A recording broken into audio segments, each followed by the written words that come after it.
Social media पर जैन समाज के सबसे लोकप्रिय जैन न्यूज़ चैनल महालक्ष्मी से 8 बजे आपके पास सादर जय जिनेंद्र के साथ आचार्य श्री के प्रवचन सुनते हैं आप लोग। बहुत लोग सुनते हैं, बहुत गंभीरता से बात करते हैं। वह घर की, बाहर की, दुकान की, समाज की बात नहीं करते हैं। वह जिस तह पर तक उतर जाते हैं, कहते कहते शब्दों में हम उस तह तक अभी पहुंच नहीं पाए हैं। शेरपुर में आचार्य श्री ने अभी प्रवचन किए, उसमें एक प्रवचन आज आपको सुना रहे हैं। दोबारा आप में से कई सुन चुके हैं, पर किस अर्थ कहना चाहते हैं, किस गहराई में, थोड़ा सा महालक्ष्मी का चिंतन है कि आचार्य श्री शायद यह कहना चाहते हैं। और हम में से 95% क्या 99% लोग हम उस तह तक पहुँचे ही नहीं। आज दुनिया पूरा जैन संतों की ओर देख रही है, उनको नाप रही है, तज रही है, ताप रही है, कहते हैं परीक्षा ले रही है। कहा तो आचार्य श्री के शब्दों में, थर्मामीटर लेकर बैठी है।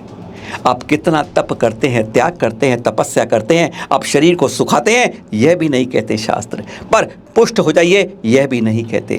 कहाँ कहाँ विहार करते हैं, कहाँ ठहरते हैं, क्या बात करते हैं, सब पर लोगों की नज़र रहती है। जहाँ तप त्याग तपस्या अनूठी होती है, जहाँ कर सकते हैं वहीं होना चाहिए आपको। एक बार जरा शुरुआत करते हैं, सुनिए आचार्य श्री से। बहुत सारे लोग थर्मामीटर लेकर के बैठे हैं, यहाँ पुकारना अपना नहीं है, किंतु क्या वस्तुस्थिति है इसको समझना है। तो उनको प्रशम, सम्यक, अनुकंपा, आस्तिक आदि और गुणों की अभिव्यक्ति होती है, तो उसको सम्यक दृष्टि कहा गया है। इसी आधार पर वह आगे भी अपने जीवन को चलाता जाएगा और यह अनुभव उसका, यह प्रशम भाव, संसार से भीत हो जाना, शरीर से प्रति निरीह हो जाना। ऐसे नहीं शरीर को लॉन्च करके फेंक दो और इसको सुखा दो, नहीं, सुखाने के लिए नहीं कहा, लेकिन पुष्टि के लिए भी नहीं कहा। जहाँ जैसे तप वगैरह लेते हैं, उसको सहन करने की यदि क्षमता है तो उसको सहन करने योग्य बनाओ। नहीं है तो जहाँ पर इसके लिए योग्य आहार आदि मिलते हैं वहाँ पर जाओ और वहाँ पर ये तप को अंगीकार कर लो, तपस्या करोगे, सफलता मिलेगी। इसी प्रवचन में आचार्य श्री ने संतों और विद्वानों की बहुत बड़ी एक इंगित करते हुए शोध छात्र से समकक्ष लेकर बात करी। बात शोध छात्र की कर रहे थे, लेकिन संकेत कहाँ था, वह हमें चिंतन करना होगा। उन्होंने बताया कि पाठ्यक्रम और शोध में बहुत फ़र्क होता है।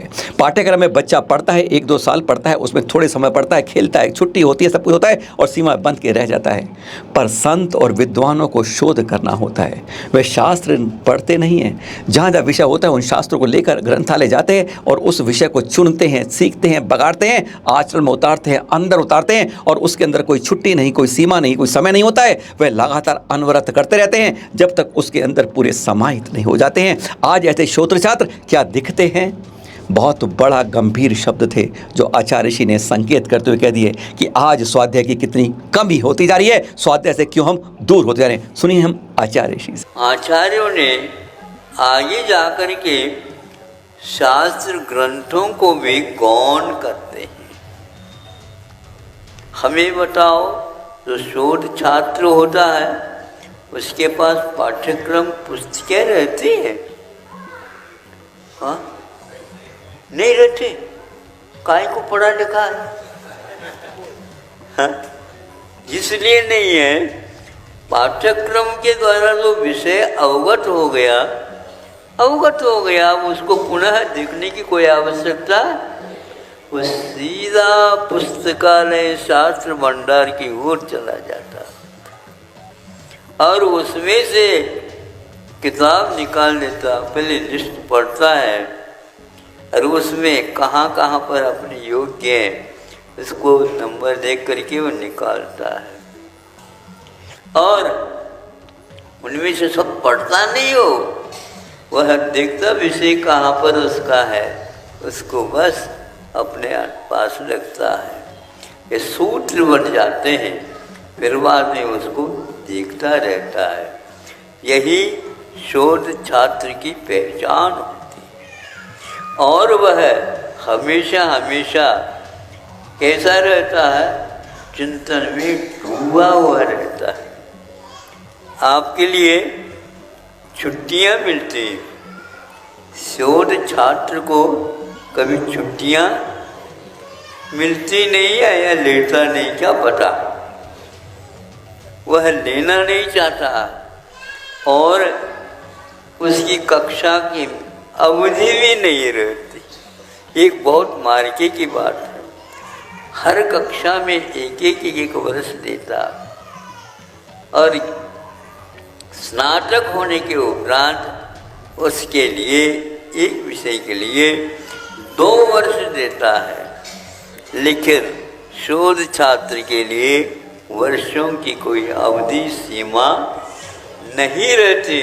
फिर जीवन पर्यंत जीवन भी छोटा हो जाता है, जिस विषय का मंथन करने के लिए छोटा पड़ जाता है और वह डूबता चला जाता है, ऐसा जैसे और कोई भी नहीं कर सकता। 3-4 वर्ष भी लग सकते हैं, फिर बाद में उसको उससे निवृत्ति हो जाती है। तो आप लोग 1 साल तो देख लेते हैं, दूसरे साल में बेटा दुकान प्रतीक्षित है, बैठ जाओ। पिताजी ऐसा करो, दुकान में रखना है तो दुकान में रख दो। नहीं समझे, किंतु यदि दुकान नहीं रखना चाहते हैं तो मुझे पढ़ने दो। बेटा पढ़ते पढ़ते लाखों रुपए खर्च हो गए, आपको खर्च से यदि डर है तो हम कमा करके आपको उससे 4 गुना दे देंगे। बातें करता है, हम बातें तो इसलिए नहीं करना चाह रहा था क्योंकि आप दुकान की ओर कह रहे थे। दुकान लेना तो दुकान देख ले।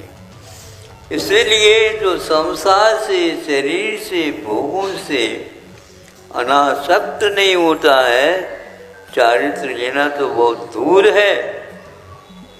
सम्यक दर्शन के बारे में भी प्रश्न चिन्ह लग जाता है। आचार्य श्री के हर शब्द में बहुत बहुत गहराई होती है, बहुत गंभीरता है। समझिए आप, तो उनकी सोच कहाँ होती है, जहाँ हमारी सोच खत्म हो जाती है। उन्होंने साफ कहा, आज जैन धर्म अलग अलग रूप में बंटकर अपने मूल रूप से हट गया है। उन्होंने बहुत बड़ी एग्जाम्पल दी, एक व्यापारी की, एक कारोबारी की। एक कारोबारी को उन्होंने बताया कि किस तरीके से जाता है, कहता है मेरा सैंपल दिखाता है जैन धर्म कितना बढ़िया है, हम उस बात को करते हैं, कितना लोग खुश हो जाते हैं, जैन धर्म के ओर आकर्षित होते हैं। लेकिन जब वह पहुंचते हैं तो हम दिगंबर, श्वेतांबर, पता नहीं किस किस में बटे होते हैं, या एक संत अलग शास्त्र लेके, शास्त्र एक होता है, उसको अलग अलग रूप से अपने रूप से विवेचना करता है, और जब वह सामने उसके सामने वह चीज़ पहुंचती है तो वो माल को हमारी इसको रिजेक्ट कर कहता है ये तो चीज़ थी नहीं, जो आप मुझे दिखा रहे थे, जो मैं सोच रहा था, जो मेरी कल्पना में थी, वह जैन धर्म के रूप में, उस माल के रूप में उसे दिखता ही नहीं है। फिर आपकी वैल्यू घट जाती है समाज में, माल आपका खराब हो जाता है, पूरी चार्ज जो आपका पूरा समान था, पूरा ज्ञान, तपस्या, त्याग, वह सब समझ लिया, आपकी ज्ञान जैन धर्म की सब वापस कर देता है। वो दोबारा फिर आप कहते हैं कि हम मैं ठीक हूँ, अगली बार फिर लाऊंगा, लेकिन अब आपकी वह नहीं होती है।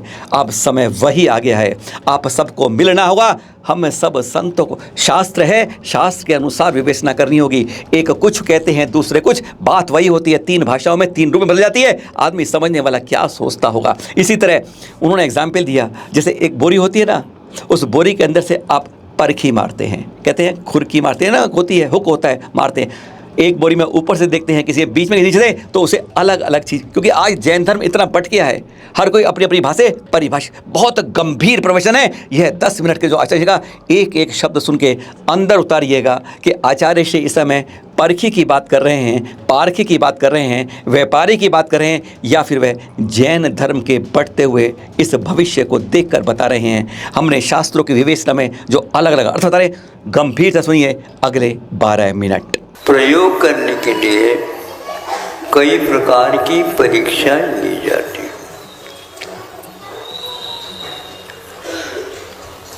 जैसे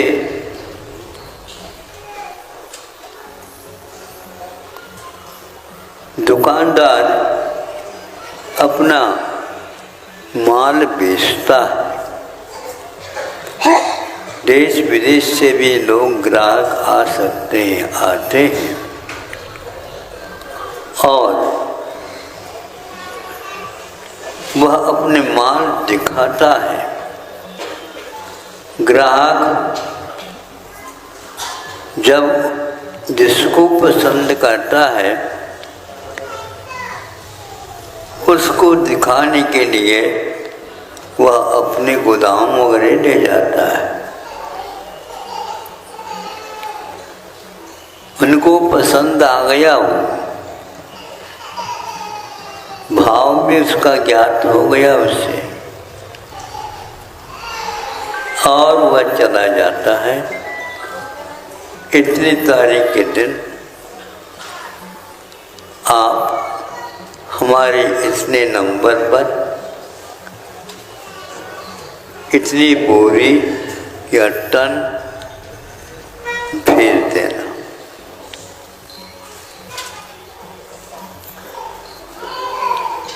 माल को हम अपने हाथ में देंगे तो हम आपको पैसा देंगे, नहीं तो नहीं देंगे।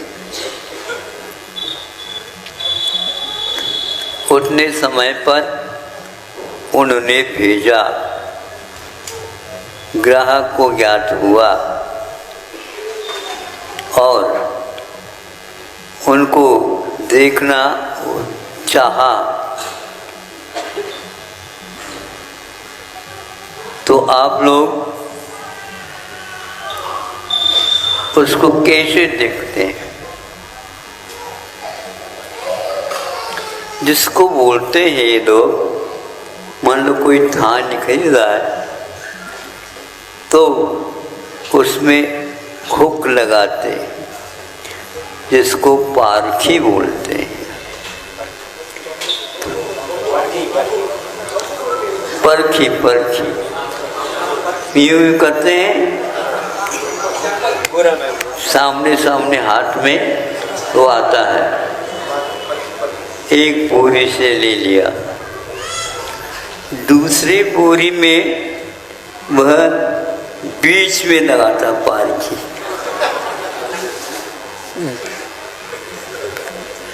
तीसरी बोरी में वह नीचे का निकालता। आप लोग अपनी चीज की तो पारखी बनते हो, लेकिन दूसरी चीज को खरीदना चाहो तो पारखी अवश्य बनना चाहिए। जब वह कहता है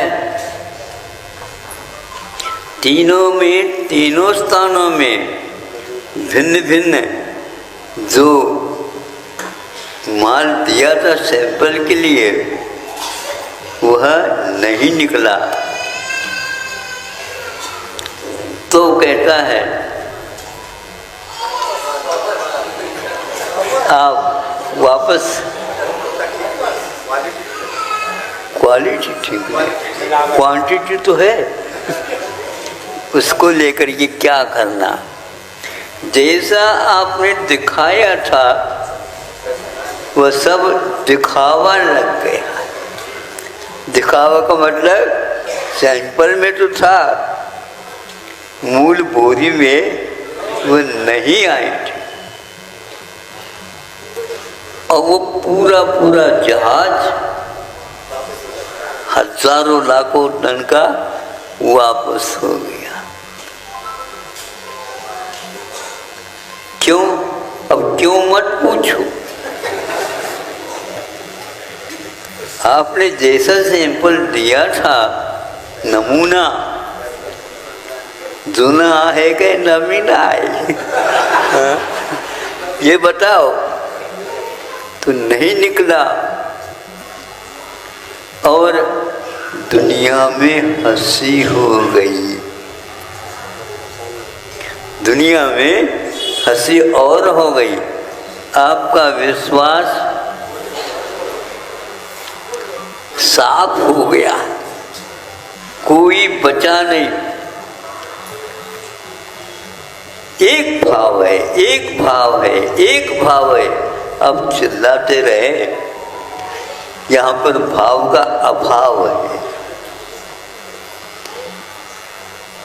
पैसा तो आवश्यक है, व्यापार तो आवश्यक है, लेकिन उसमें गुणवत्ता अवश्य देखी जाती है। चाहे वृद्ध आए, चाहे प्रौढ़ आए, चाहे बालक आ जाए, तो भी आपका वह माल सही रूप से पहुंचना चाहिए। अरे उनके यहाँ जाओ, आंख बंद करके ले आओ। क्यों? सुनो पहले, आंख बंद करके ले आओ, इसका अर्थ बहुत गहरा है। चिकित्सा करने के लिए तो आंखें खुली हुई रहती है, किंतु परीक्षण के समय पर आंखें खुली रहती है। वहाँ पर परीक्षण करने की कोई आवश्यकता नहीं, जाओ और ले आओ।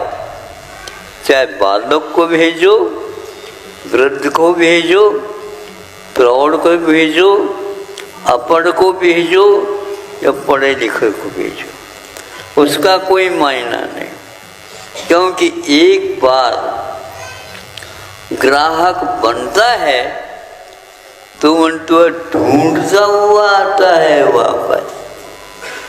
यदि मान लो आपके पास एक कोई ग्राहक आ गया, दिखाओ दिखाओ दिखाओ कह करके, फिर बाद में हम थोड़ा सा, हाँ आप दूसरी दुकान ले आओ, ले आओ तो बहुत अच्छा है, मुझे भी संतोष होगा।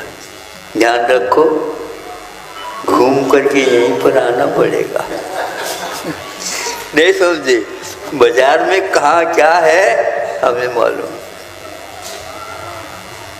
तो इसलिए धर्म की परख ऐसा नहीं कि बिल्कुल हम नंबर लेते हुए बैठ जाएं। वह व्यक्ति इतना आत्मविश्वास रखता है, जब वह स्वयं पुनः आ गया ग्राहक, क्या है, तो उस समय आनाकानी करने लगा ये दुकानदार। अब की बार ऐसा नहीं होगा, ठीक है, अब की बार हम पारखी और अच्छे ढंग से रखेंगे। क्योंकि एक बार आपका बाजार का भाव डाउन हो गया, नीचे आ गया, तो उसको ऊपर पहुंचाना बहुत कठिन होता है। इसलिए आप सुन तो लेते हो, लेकिन प्रयोग करना भी सीखो, पारखी बनना भी सीखो। और आज संसार में पारखियों की कमी है ही नहीं, किंतु माल वस्तु क्या है ये यदि बाजार में आप लोगों को ज्ञात नहीं है, तो आपकी दुकान सही चलने वाली नहीं है। पहले लोग इतने पढ़े लिखे नहीं थे, लेकिन पढ़े लिखे उनके पास सर्विस करते हैं। क्योंकि ये पढ़े लिखे इसलिए सर्विस करते हैं, अनुभव इनको चाहिए। अनुभव के बिना, बार बार परखे बिना हम उसमें नहीं जा सकते। घी की मान लो किसी के पास दुकान है, क्या करता हो, उसके ढक्कन भर की घोल देता है, इसमें पर्याप्त हो जाता है। थोड़े बहुत मान लो मिक्सिंग है, यूँ लेकर के ऐसा नहीं कि शीशी से यूँ कर दे, उसी को तो वह यहाँ लगाता है, फिर बाद में सूंघता है। यदि सूंघने के उपरांत भी उसकी सुगंधी नहीं आ रही है तो ऐसे नहीं कि नाक में लगा दे उसको, या तो नाक की परीक्षा कर लो या तो घी की परीक्षा कर। यदि अपने को संदेह हो गया, दूसरे अपने पास और बैठे, उनकी बात ये दूर, अपने आप ही उसकी परख हो जाती है। बड़े बड़े सौदा हो जाते हैं, पारखी सही नहीं रहने से उसमें धोखाधड़ी हो जाती। माल देखते ही उसका मन खिलता नहीं, पसंद नहीं आता। इसलिए जब माल पसंद आता है, पसंद करने वाला कहाँ है? भीतर है। बाहर परख की जा रही है, प्रसन्नता जो आती है वह आत्मा के स्रोत से आती। संकल्प जैनों का टूटे ना, अब कोई जैन तीर्थ छूटे ना। जैन तीर्थ संरक्षण के लिए जागरूकता फैलाएं, टुडे टी से पुरस्कार पाएं। भाग लेने वाले सभी प्रतियोगी जीतेंगे निःशुल्क गिफ्ट हैम्पर एवं प्रमाण पत्र भी। एक नहीं, दो नहीं, 3 तरीके से आप इसमें शामिल हो सकते हैं, पर एक जना एक ही में शामिल होगा। सबसे पहले, अगर आप में लिखने की क्षमता बहुत अच्छी है, अच्छे लेखक हैं, तो जैन तीर्थों को हम कैसे बचा सकते हैं? 1 पेज 1.5 पेज के अंदाजे के अंदर आपको सिर्फ उपाय लिखकर भेजने हैं इसके अंदर। और दूसरा, प्रखर वक्ता बनिए। विषय लेकिन हो जैन तीर्थ कैसे बचाएं। आप अपने विचारों को 2 मिनट 3 मिनट का अपना ऑडियो बनाकर भेजें, जिसमें आपकी नजर में तीर्थों की सुरक्षा कैसे हो सकती है। ध्यान रखें, पर तीसरी बात को ध्यान रखिए, आप सीधा तीर्थ यात्रा के करते हैं। अब बात कैमरा लेकर जाते हैं, मोबाइल आपके पास, क्या करना है? किसी तीर्थ पर जाएं, सिद्ध क्षेत्र, अतिशय क्षेत्र या प्राचीन क्षेत्र पर जाते हैं, वहां के आप चित्र या वीडियो संकलित करिए, खींचिए। क्या कमी है और क्या सुविधाएं हैं, दोनों का समावेश कीजिए। और किस तरह पहुंच सकते हैं, ये नहीं कोई प्राचीन मूर्ति कहीं पड़ी है जहां पर संरक्षण नहीं हो रहा, इस तरह को आपको कैमरे में कैद करके यादगार बनाना है और उसका विवरण लिखे हम सबको भेजना है। यानी 1 2 3 तरीके हैं, और कैसे, पहले आगे देखते हैं। अधिक जानकारी के लिए संपर्क करें अपराजिता जैन को। व्हाट्सएप नंबर है 9717494975। ये तो नंबर हो गया व्हाट्सएप पर आपको भेजने के लिए, पर ध्यान रहे आप सबको इसके साथ कई नाम, पूरा पता, साथ में मोबाइल नंबर जरूर भेजना है। कई सज्जन नाम भेजना भूल जाते हैं, कभी कोई मोबाइल नंबर भूलना, पूरी चीजें भेजें। और इसके लिए सबसे सरल तरीका है जो ये देख रहे हैं आप, गूगल फॉर्म। अब इसको स्कैन करना है इस QR कोड से, जो आप देख रहे हैं SMS स्क्रीन के ऊपर, इसको अपने मोबाइल से स्कैन करिए, आप सीधा ही गूगल फॉर्म पर पहुंच जाएंगे। नाम, पता, मोबाइल सब कुछ आपसे वे मांग लेगा, क्योंकि जब तक आप भरेंगे नहीं एंट्री होगी नहीं। इसी में आपको डिस्क्रिप्शन, अपना आलेख भेजिए, आपने कोई चीज बनाई है या हमें कोई अटैचमेंट करनी है वह करिए और सबमिट कर दीजिए, और फिर आपको स्वीकार होने पर ID नंबर अपने आप मिल जाएगा। 3 सर्वश्रेष्ठ को मिलेगा टुडे टी की ओर से प्राइज। पहला 3100, दूसरा 2100 और तीसरा 1100 रुपए। इसके साथ सभी प्रतियोगियों को मिलेगा प्रमाण पत्र और निःशुल्क गिफ्ट हैम्पर। याद रहे, अंतिम तिथि भूलना मत, 31 अगस्त 2022। हर किसी को इनाम ही इनाम, घर बैठे, कोई खर्चा नहीं, सिर्फ मोबाइल से और या गूगल फॉर्म भर के आपको भेजना है। 3 तरीके फिर बता दें आपको, या तो आप अपना आलेख लिखकर भेजेंगे, गूगल फॉर्म पर क्लिक करेंगे QR कोड पर और उस पर भर कर भेज देंगे। पर एक बात ध्यान रहे कि आपकी प्रविष्टि एक ही बार मान्य होगी, दोबारा भरने पर कैंसिल हो जाएगी, इसलिए एक ही प्रविष्टि मान्य है। जी हाँ, इस नंबर पर या इस गूगल फॉर्म पर कभी और कुछ नहीं लिखें, केवल आवश्यक तो यार एक बार भेजिए। दूसरी प्रतियोगिता है ऑडियो के रूप में आपकी स्पीच, और तीसरी है आपका मोबाइल, आपका कैमरा जो जाएगा तीर्थों पर, अति क्षेत्रों पर खींच के लाएगा, पूरी जनता को बताएगा, और जो इसमें अच्छे अच्छे होंगे वह हम चैनल महालक्ष्मी पर दिखाएंगे भी पूरे जैन समाज को। याद रखिए, मिलना है हम सबको, क्योंकि संकल्प है हमारा, जैनों का कोई यह तीर्थ अब हमसे छूट ना जाए।